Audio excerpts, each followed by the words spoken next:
चलिए आज ऑर्गेनाइज़ करते हैं अपने कुछ किचन के कैबिनेट्स और कुछ बातें करते हैं अपने मन की। तो मैंने ये कुछ शेल्फ़ डिवाइडर और शेल्फ़ लाइनिंग मंगवाई थी मीशो से। उसी को यूज़ करते हुए मैं अपना मग्स का जो मेरा कलेक्शन है उनको अरेंज कर रही हूँ अलग अलग पार्टीशंस बना के। अब ये देखिए कि कुछ चीज़ें हम कितनी प्लान से बिल्कुल ठीक स्पेस में ऑर्गेनाइज करके रखते हैं। ये देखिए मैं बास्केट में कुछ कप्स रख रही हूँ और जो मेरे पास कम हो गए थे, टूट गए थे, उनकी कलेक्शन मैंने छोटे बास्केट में रख दी है। उठ तो जाओ हम एक बार, चीज़ों को लाइट बड़ी अब बिल्कुल प्लानिंग से नहीं आ लेके रही। चलते हैं कि वो चीज़ें सिस्टमैटिकली रखी रहें और हमें देखने में भी अच्छी लगें, ऑर्गेनाइज रखें। लेकिन लाइफ में हमेशा ये चीज़ें नहीं चलती।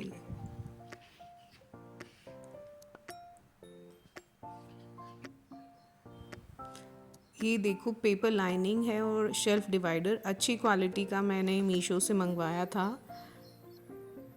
और इसको कैसे मैंने अपने कटलरी सेक्शन को ऑर्गेनाइज़ किया और इसकी लुक ही चेंज हो गई और मैंने कम स्पेस में भी एक्स्ट्रा स्पेस को कैसे निकाला। और ये ही चीज़ें होती हैं कि हम अपनी अवेलेबल चीज़ें, अब हमारे आसपास जो चीज़ें हैं उनको यूज़ करके अपनी लाइफ को बेटर और स्मार्ट कैसे बनाते हैं। तो हम बात कर रहे थे कि जो लाइफ में हम चाहते हैं वो हमेशा हमें नहीं मिलता। जब हमें हमारी प्लानिंग के हिसाब से चीज़ें नहीं होती और बैक टू बैक हमें धोखे मिलते हैं, उसमें एक रीज़न हमारा अच्छा व्यवहार होता है। जो लोग अच्छा व्यवहार रखते हैं उन्हें इमोशनली बहुत ही ज़्यादा चीज़ें झेलनी पड़ती हैं, क्योंकि वो कभी भी किसी को दुख पहुंचाने का उनका बिहेवियर नहीं होता, ना ही उनका कोई मोटिव होता है। तो जब वो औरों को दुख या हर्ट नहीं कर सकते तो उनको औरों के इमोशंस की वजह से बहुत बार ऐसी चीज़ें झेलनी पड़ती हैं जो वो कभी एक्सपेक्ट भी नहीं करते। तो ऐसे सिचुएशन में जब आप उन चीज़ों को जब स्ट्रेस ज़्यादा है और आप उसमें कुछ कर नहीं सकते और आपको back to back pain feel हो रहा है दूसरों के कारण, दूसरों के करने की वजह से, तो उस टाइम सरेंडर कर देना चाहिए। उस टाइम हमें सारी चीज़ें ऊपर वाले के हाथ में, ईश्वर के हाथ में सौंप देनी चाहिए और अपने पीस ऑफ माइंड, अपनी स्पेस और अपनी मन की शांति को कभी भी दूसरों की वजह से चेंज नहीं होना चाहिए, या उनको इतनी स्पेस ना दें कि वो आपका पीस ऑफ माइंड ख़राब कर सके, आपके मन की शांति को ख़राब कर सके, या आपकी स्पेस को वो कब्ज़ा कर सके। तो अपनी स्पेस आपकी आपकी होनी चाहिए। उसके लिए जो इंसान आपकी स्पेस को ख़राब कर रहा है, इनर पीस को ख़राब कर रहा है, तो वो इंसान आपकी लाइफ में रहने लायक ही नहीं है। तो जब भी आपको बहुत ज़्यादा स्ट्रेस फील होता है, आप या तो कुछ भी क्रिएटिव काम कीजिए, कुछ भी ऑर्गेनाइजेशन में आप ध्यान लगा सकते हैं, काम कर सकते हैं, नहीं तो बेस्ट होता है आप मेडिटेशन कर सकते हैं। मेडिटेशन से हमारे मन में जो ट्रैंक्विलिटी आती है, जो विचारों का तूफ़ान जो हमारे मन में या दिमाग में चल रहा होता है ना, वो एक बिल्कुल जैसे बिल्कुल स्टेबल पानी होता है ना, वैसे तालाब की तरह स्टेबल हो जाता है। उसमें मेडिटेशन का बहुत बड़ा रोल है। और वो चीज़ें भगवान के ऊपर छोड़ दीजिए कि उनको सौंप दो, सरेंडर कर दो उनके सामने कि आप जो भी सिचुएशन आप हमें दिखा रहे हो तो आप ही उसको संभालेंगे, क्योंकि एक्चुअली वो जो भी करते हैं वो बेटर के लिए ही करते हैं और वो हमें समय के बाद पता चलती हैं। तो देखिए मैं अपनी किचन को ऑर्गेनाइज़ कर रही थी। अब क्योंकि समर आ गए हैं और मेरी किचन वाइट है, तो उसमें कुछ वाइब्रेंट कलर ऐड करने के लिए और अब माइक्रोवेव का यूज़ कम होएगा तो मैंने इस पे एक टेबल क्लॉथ, जो कि बहुत पुराना था लेकिन एक बहुत ही सुंदर सा कलर था समर के हिसाब से, और उस पे कॉटन का पैचवर्क है, उसको मैंने अपने माइक्रोवेव को कवर करने के लिए यूज़ किया। अब ये हमारे ऊपर होता है कि हम गलत सिचुएशन में से या बेकार सिचुएशन में से क्या बेस्ट या क्या अच्छा अपने लिए निकाल सकते हैं। तो ये टेबल क्लॉथ चाहे पुराना था, बट यहाँ पे उसकी स्पेस अगर मैंने चेंज की या उसका पर्पस यूज़ चेंज कर दिया तो वो यहाँ पे मेरी स्पेस को सुंदर बना रहा था। और अब ये कॉर्नर था तो मैं इसको यूज़ करना चाह रही थी, तो मैंने इस पर थोड़ा बहुत सामान रखा जो मैं डेली या प्रैक्टिकल लाइफ में यूज़ कर सकती थी। और एक देखिए, कहीं पे भी आप वाइट कलर में कोई भी कलर ऐड करेंगे ना, वो उभर के आता है, प्रोमिनेंटली दिखाई देता है। और मैंने थोड़ा सा प्लांटर, ये छोटा सा क्यूट सा प्लांटर मैं कहीं पे भी रख देती हूँ, ये अच्छा लगता है। और इसके साथ ही मैंने एक वुडन ट्रे रखी थी और उसमें एक कॉफ़ी मग और एक स्टोरेज बॉक्स जिसमें आप कुछ भी छोटा मोटा सामान स्टोर कर सकते हैं, वो रखा। देखने में ये बहुत अच्छा लगता है। और इसमें आप सौंफ, मिश्री या चाय पत्ती या चीनी, आप कुछ भी स्टोर कर सकते हैं। फिर मुझे लगा कि यहाँ पे मैं वो चीज़ रख लेती हूँ जो मेरे ज़्यादा काम आती है। तो मुझे ध्यान आया कि मेरे पास एक कलरफुल सा बॉक्स रखा है, तो क्यों ना उस कार्डबोर्ड बॉक्स को यहाँ यूज़ किया जाए। और इसका कलर भी ना बिल्कुल थीम के साथ जा रहा था, कि जो कलर कॉम्बिनेशन बॉक्स में था वो ही मैंने यहाँ पे कवर लगाया था माइक्रोवेव का। और इसमें फिर मुझे रखनी थी ऑयल बॉटल। तो ये जो प्लास्टिक का कंटेनर है ना, ये क्योंकि ऑयल आप कितना ही संभाल के रखें, कुछ ना कुछ स्टेन वो नीचे छोड़ देता है, तो मैंने उस प्लास्टिक कंटेनर को यहाँ पे ऑयल के नीचे यूज़ किया कि कुछ भी ग्रीसी यहाँ ना हो। और ये हो सकता है हफ्ता 10 दिन में मैं इसको चेंज करके अपनी अरेंजमेंट चेंज कर दूँ, लेकिन फ़िलहाल ये काम आ रहा था, प्रैक्टिकल यूज़ मुझे इसका दिख रहा था। और बहुत कुछ कलर्स मेरी किचन में ये ऐड कर रहे थे, तो मैंने ऐसे अपने किचन को, कॉर्नर को ऑर्गेनाइज़ किया। और प्लांट्स तो ऐसी हैं ना, आप कहीं पे भी ऐड करो वो कलर और ब्यूटी एनहेंस कर ही देते हैं। और इसके बाद मुझे करनी थी अपनी पेंट्री ऑर्गेनाइज। अब मैंने अपनी ही किचन में कुछ अलमीरा के कैबिनेट्स को पेंट्री के फॉर्म में यूज़ किया है।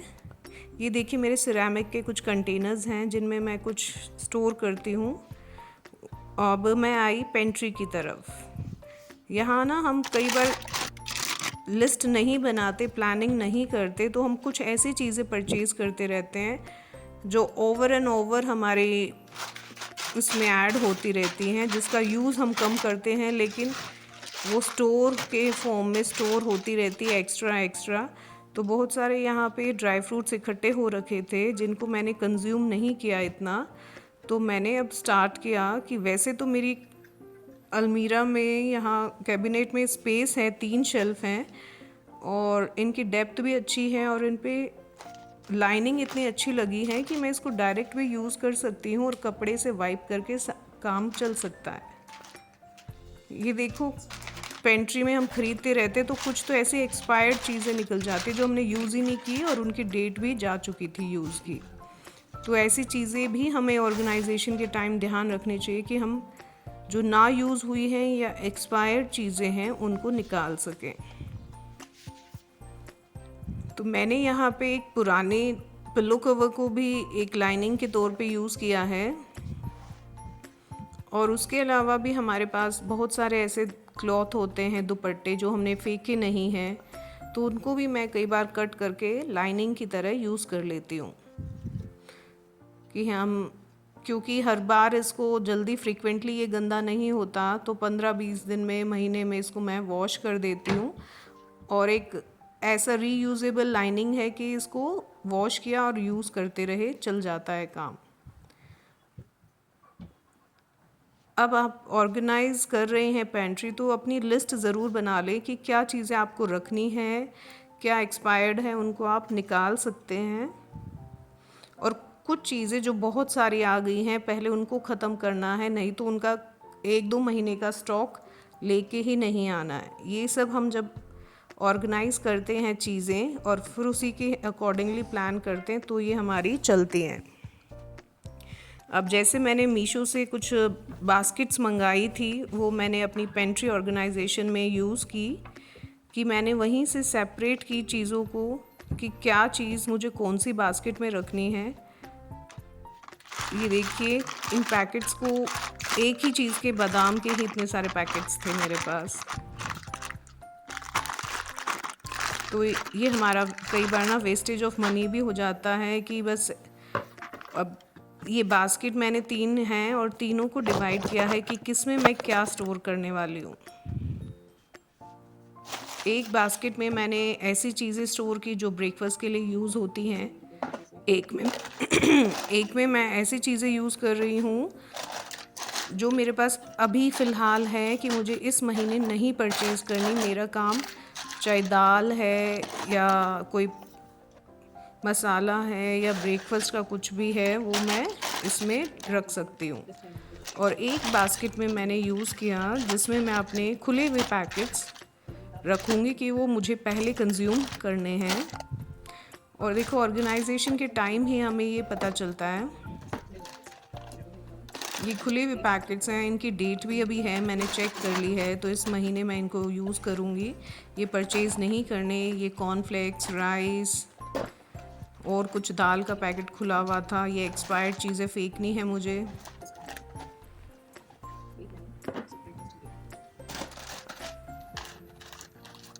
एक बास्केट मैंने सिर्फ ब्रेकफास्ट की रखी जिसमें पास्ता, पोहा जो हमें यूज़ करना है, तो सारे केक्स, बिस्किट, सारी चीज़ें मैं एक ही बास्केट में रख के स्टोर कर सकती हूँ कि कुछ भी ब्रेकफास्ट से रिलेटेड अगर मुझे लेना है तो मैं एक ही बास्केट निकालूँ और उसमें मुझे वो चीज़ें मिल जाएँ।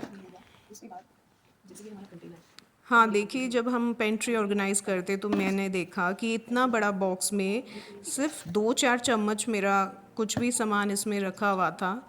तो मुझे लगा इसको बेटर यूज़ करना चाहिए बड़े से बॉक्स को, तो मैंने इस कटोरी में निकाला जो कि मुझे अपने मसाला बॉक्स में स्टोर करने के काम आ जाता है ये। और इसको क्लीन करके, ये मसाला है, ज़ीरा है जिसका हम मसाला बनाएंगे।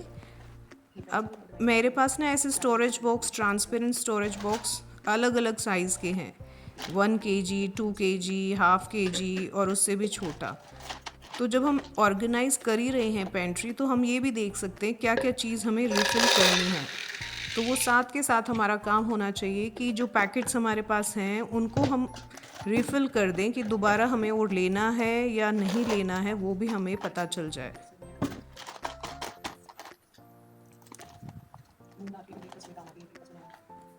ये चीज़ें ही होती हैं कि हमें क्या रिफ़िल करना है, फिर परचेजिंग में वो हमारी लिस्ट में रखना है, नहीं रखना है। ये मैनेजमेंट है और प्लानिंग है जो कि एक स्मार्ट हाउसवाइफ को या हम सब को ही कर लेनी चाहिए। तो हम, मेरे साथ में ही काम चल रहा था कि किचन को भी मैं ऑर्गेनाइज़ कर रही थी, अपनी पेंट्री को भी, और बॉक्सेस में रिफ़िल भी कर रही थी जो चीज़ें मेरी ख़त्म हो गई थी।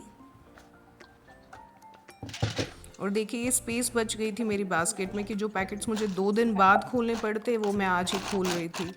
और जैसी हमारी रिक्वायरमेंट है वैसे ही बॉक्सेस या कंटेनर्स हम परचेज़ कर लेते हैं कि छोटे से पैकेट में जो चीज़ें हैं वो हमें छोटे बॉक्स में रखनी चाहिए, और कुछ 2 किलो का पैकेट है तो वो 2 kg के बॉक्स में ही यूज़ करें।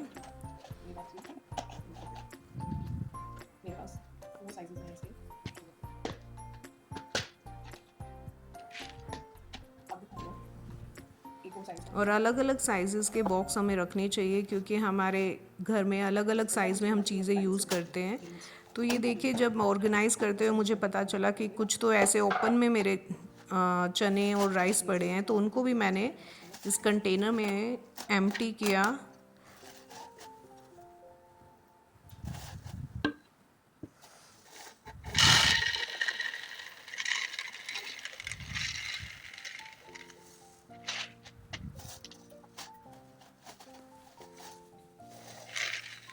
और जब आप ये ऑर्गेनाइज करेंगे ना चीज़ें, तो आपकी ना अपने आप ही किचन से रिलेटेड ही जो हमारी मैक्सिमम टाइम होता है वो सेव हो जाता है। जब चीज़ें हमें रिफ़िल करने का टाइम अभी हम लगा रहे हैं, क्या हमें ख़रीदना है वो हम प्लान अभी कर पा रहे हैं, तो ये एनर्जी और टाइम सेविंग चीज़ें हैं। आप ऐसे ग्लास के कंटेनर भी रख सकते हैं एज़ पर योर रिक्वायरमेंट। अब मेरी बास्केट्स हो गई थी, कंप्लीट हो गया था ये पेंट्री का। और देखिए 3 शेल्फ का सामान मेरा एक ही शेल्फ में आ गया था क्योंकि मैंने बास्केट्स में ऑर्गेनाइज़ किया था। ये देखिए एक ही, और एक शेल्फ मेरा बिल्कुल अभी खाली भी हो गया और तीनों बास्केट एक ही में आ गई। और ऐसे अप्रोचेबल थी कि हम आराम से निकाल सकते हैं। तो जब हम रिफ़िल की बात करें तो हम आटा वगैरह जो हम 1 महीने तक चलाते हैं तो उसको भी हमेशा खाली करके साफ़ कर देना चाहिए। कोई भी पुराना आटा उसमें नहीं मिक्स करना चाहिए। आप इसको गाय को, चींटियों को दे सकते हैं। और कॉर्नर्स वगैरह साफ़ करके इसको वॉश करके ड्राई करके ही आप इसमें आटा दूसरा डालें।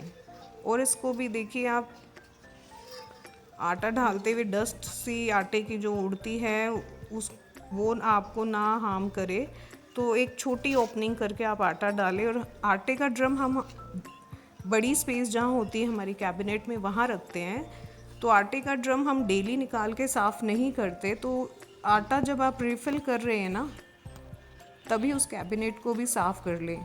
अगर आप हो सकता है आपके लिए सूटेबल है तो वहाँ लाइनिंग लगाएं, नहीं तो आप वैसे भी उसको क्लीन करके भी अपने कंटेनर को, टिन को या कनिस्तर जिसमें भी आप स्टोर करते हैं वहाँ से शेल्फ़ को क्लीन करते हुए ही आप अपना कंटेनर रखें।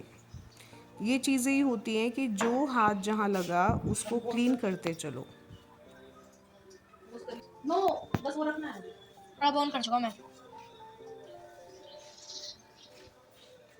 इधर आ जा, जहाँ पे जाता ना। अब ये देखिए महीने भर का हमारा आटा इसमें स्टोर हो गया है और कैबिनेट को क्लीन किया था, तो मुझे पता है अब यहाँ कोई इंसेक्ट वगैरह भी नहीं आएंगे जो आटे को ख़राब करें। अब ये जो मेरी परचेजिंग थी, अब इनको मैंने अपनी किचन में कैबिनेट में यूज़ किया। देखो ये पहले की लुक है, क्लिप है जिसमें मेरे नाइफ़ और ये चम्मच और स्टीव मतलब छलनी वगैरह सब मिक्स है। और मैंने इसको निकाल के साफ़ किया और ये फोम वाली लाइनिंग मैंने लगाई जो कि अच्छी क्वालिटी में थी मीशो से, प्राइस वाइज भी ठीक थी। और ये शेल्फ़ डिवाइडर मैंने इसमें लगा के 2 स्पून स्टोरेज के लिए अलग से 2 स्पेस बनाए कि जिसमें मैं चीज़ें सेग्रीगेट कर सकूं कि बड़े चम्मच और छोटे चम्मच मैं अलग से रख सकूं। वो मिक्स्ड जो स्पून होते हैं उसमें वो ढूंढने में बच्चों के लिए लंच बॉक्स के लिए मुझे टाइम ना लगाना पड़े। और जब चीज़ें प्लानिंग से हम कर रहे हैं ना, वो कुछ समय तक तो बहुत अच्छी चलती हैं और हमारा एनर्जी और टाइम भी सेव होता है।